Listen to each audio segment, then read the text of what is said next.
ఒకానొకసారి కుక్క గాడిద పరుగు పందెం పెట్టుకున్నాయి. ఆ దూరంలో ఉన్న రాజ్యంలోకి ఎవరైతే ముందుగా చేరుకుంటారో వారే ఆ రాజ్యానికి రాజు అని అనుకుంటారు.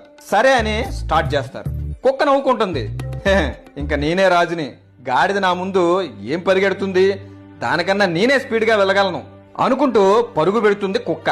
కానీ ఒకటి మర్చిపోయింది, వెళ్లే ప్రతి వీధిలో కుక్కలుంటాయని, అవి దీనిని ముందుకు వెళ్ళనివ్వని.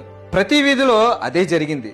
స్థానికంగా ఉన్న ఆ కుక్కలన్నీ ఈ కుక్కని చూసి దాని మీద దాడి చేయడం, వాటి నుంచి తప్పించుకొని ముందుకు వెళ్ళడం, ఇలా ఎలాగోలాగా రాజ్యంలోకి వచ్చింది. తీరా చూస్తే అక్కడ గాడిద సింహాసనం మీద కూర్చొని రాజ్యాన్ని ఏలుతుంది. దెబ్బలతో ఉన్న ఆ కుక్క ఇలా అనుకుంటుంది, ఛా, నా జాతి వాళ్లే నాతో గొడవపడి ఉండకపోతే నేను రాజ్యాన్ని ఏలేవాణ్ణి. ఈ కథలో నీతి ఏంటంటే ఓవర్ కాన్ఫిడెన్స్ ఉండకూడదు.